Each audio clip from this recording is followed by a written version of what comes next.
नमस्कार। आपका अखबार के YouTube चैनल पर आपका स्वागत है। मैं हूं प्रदीप सिंह।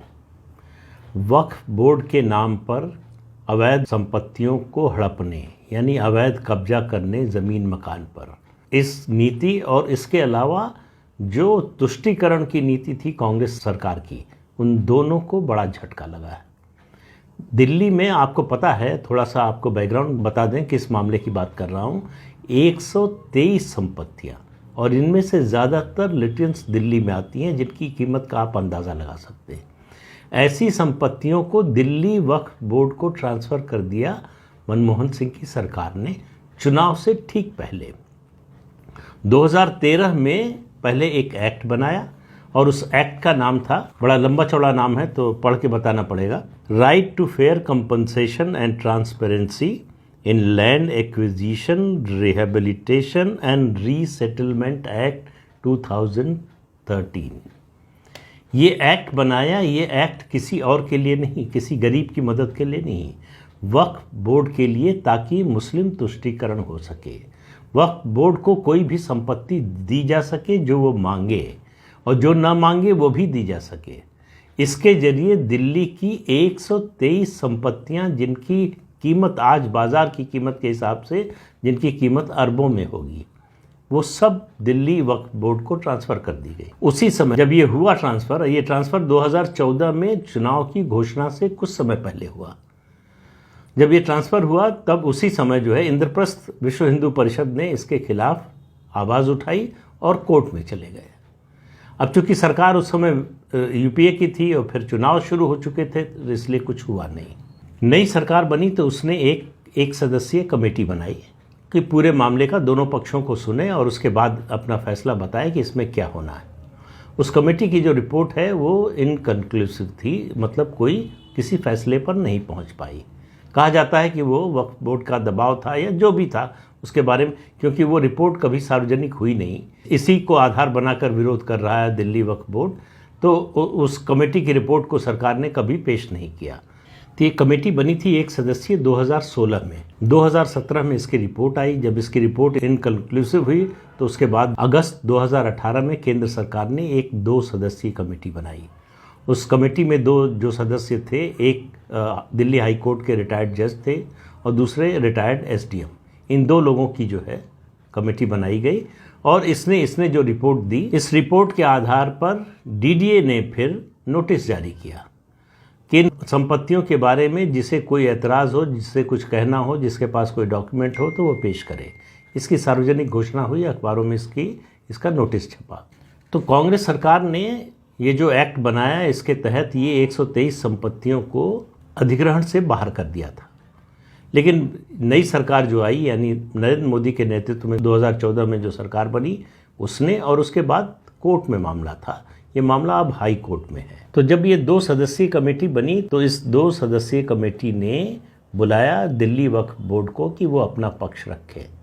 दिल्ली वक्फ बोर्ड ने अपना पक्ष नहीं रखा, तो उनके नहीं आने के बाद जो है वो एक तय समय सीमा थी, उसमें नहीं आए तो उसके बाद कमेटी ने अपनी रिपोर्ट दे दी। तो दिल्ली के जो विधायक हैं आम आदमी पार्टी के, अमानतुल्ला खान, उन्होंने जो है रिट फाइल की है दिल्ली हाई कोर्ट में। उन्होंने कहा कि हमारी हाई कोर्ट में रिट है और जब तक उसका फैसला नहीं होता, उन्होंने चुनौती दी है 2 सदस्यीय कमेटी का गठन जो सरकार ने किया। उन्होंने कहा कि पहली जो कमेटी जो है गठित की गई थी 1 सदस्यीय, उसकी रिपोर्ट जो है सार्वजनिक नहीं की गई है और सरकार ने ये मना कर दिया कि वो उस रिपोर्ट को साझा नहीं करेगी दिल्ली वक्फ बोर्ड के साथ।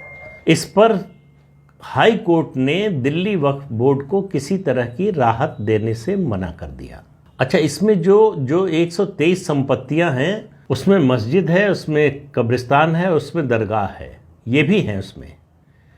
तो उसमें से एक कदीम जो कब्रगाह थी, वो उसकी ज़मीन जो है आईटीबीपी को दे दी गई।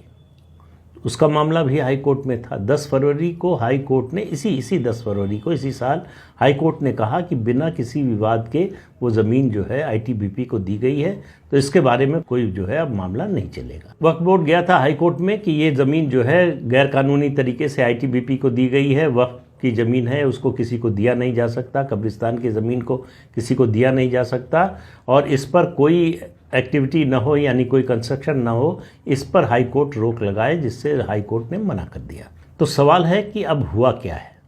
अब हुआ ये है कि शहरी विकास मंत्रालय ने इन सभी 123 संपत्तियों के बाहर नोटिस लगा दिया है और ये 2 सदस्यीय कमेटी की रिपोर्ट के आधार पर फैसला किया और फैसले के बाद ये नोटिस लगाया कि ये संपत्तियां अब वक्फ की संपत्ति नहीं है। तो वक्फ को जो संपत्तियां ये हैंडओवर कर दी थी यूपीए सरकार ने, इस उम्मीद में कि दिल्ली के मुसलमानों का वोट मिलेगा।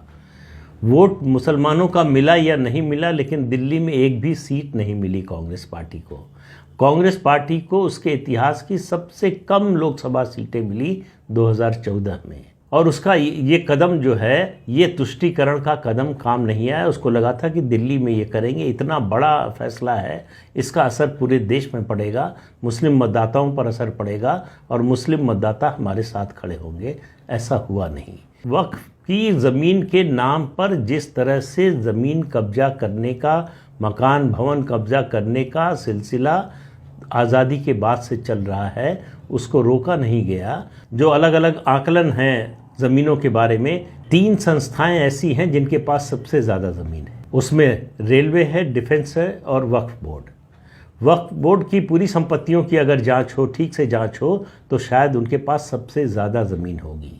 और इन ज़मीनों का मामला रोशनी में ना आता, लोगों के सामने ना आता, अगर तमिलनाडु के एक गांव का मामला इतना बड़ा न बना होता।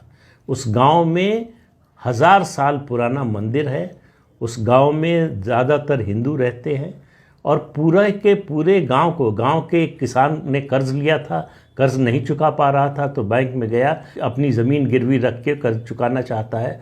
तो बैंक ने कहा कि ये ज़मीन तो आपकी है ही नहीं, ये ज़मीन तो वक्फ की है, तो जब तक वक्फ बोर्ड इसकी इजाज़त नहीं देगा तब तक आप इसको गिरवी नहीं रख सकते, ना बेच सकते हैं। तब मामला खुला कि पूरा गांव और वो 1000 साल पुराना मंदिर, वो सब वक्फ की प्रॉपर्टी बन चुके हैं। और इस तरह से देश में हर ज़िले में ये स्थिति है।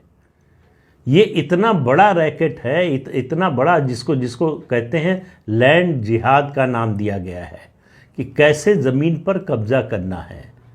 तो सरकार ने इन 123 संपत्तियों को वक्फ बोर्ड से छुड़ा लिया है। अब देखिए हाई कोर्ट का क्या फैसला आता है, लेकिन इतना तो तय है, सरकार ने अपनी ओर से एक्शन लिया है। लगातार ये मांग हो रही है सरकार से कि वो एक कानून बनाए, कानून के तहत ये वक्फ की जो प्रॉपर्टी होती है, जिस तरह से बनती है, जो उनके अपने कानून में है कि उसके लिए क्या क्या शर्तें हैं, उन शर्तों को पूरा किए बिना भी प्रॉपर्टी जो है वो वक्फ की हो जाती है और किसी को खड़ा करके ये जो है करा लिया जाता है। तो इसमें इतना बड़ा घोटाला है कि मुझे लगता है कि आज़ाद हिंदुस्तान का सबसे बड़ा ज़मीन घोटाला सामने आएगा अगर इसकी ठीक से जांच हो जाए, अगर इस संबंध में कानून बन जाए। अगर ये कानून नहीं बनेगा तो पता चलेगा कि आधे से ज़्यादा हिंदुस्तान जो है वो वक्फ की प्रॉपर्टी बन चुका है। तो इसलिए लोगों में बेचैनी है, इसलिए नाराज़गी है।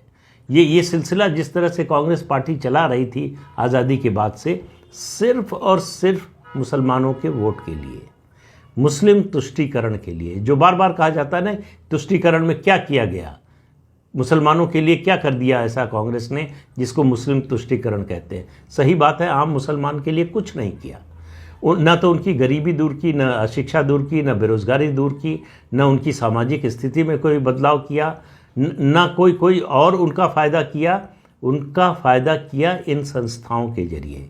इन संस्थाओं को चलाने वाले जो ठेकेदार हैं, जो मौलवी हैं, मुल्ला हैं, उनका फ़ायदा किया। तुष्टीकरण उनका किया, आम मुसलमान का नहीं किया। और इस उम्मीद में और इस विश्वास के साथ कि ये लोग हैं जो थोक में हमको मुस्लिम वोट दिलाएंगे, ये लोग हैं जो मस्जिद से ऐलान करेंगे मतदान से पहले के शुक्रवार को कि किस पार्टी को वोट देना है, उसी पार्टी को वोट मिलेगा तो हमको वोट मिलेगा। तो वोट की राजनीति में देश को बेचने का ये बहुत बड़ा षड्यंत्र है। इसका पर्दाफाश होना बहुत ज़रूरी है, इसके विरुद्ध कानून बनना भी ज़रूरी है। लेकिन अच्छी बात यह है कि शुरुआत हुई है दिल्ली से, तो उम्मीद करना चाहिए कि दूसरे राज्यों में भी कम से कम जो लोग इसको समझते होंगे, इसकी गंभीरता को, इसके दूरगामी परिणाम को उन राज्यों के मुख्यमंत्री, उन राज्यों की सरकार इस दिशा में कदम उठाएगी। उत्तर प्रदेश सरकार ने एक सर्वे शुरू किया था कि वक्फ की प्रॉपर्टी जो है उसका एक आकलन करने का काम शुरू किया गया था, उसके लिए कमेटी बनाई गई थी। अभी तक उसकी रिपोर्ट आई नहीं है। उसकी रिपोर्ट आने के बाद ये देखना होगा कि सरकार क्या कदम उठाती है। लेकिन इतना तो तय है कि अगर अभी नहीं चेते तो बाद में पछताने के अलावा कुछ हाथ लगने वाला नहीं है। लेकिन अभी जो हुआ है, जो केंद्र सरकार ने किया है दिल्ली में इन 123 संपत्तियों के मामले में, वो स्वागत योग्य है। ये अच्छी शुरुआत है, छोटी शुरुआत है लेकिन बहुत अच्छी शुरुआत है। तो इस अंक में इतना ही। अगले अंक में फिर मिलेंगे किसी नए मुद्दे के साथ। तब तक के लिए अनुमति दीजिए। आपसे अनुरोध है कि चैनल देखिए, शेयर कीजिए, लाइक कीजिए और सब्सक्राइब ज़रूर कीजिए। नमस्कार।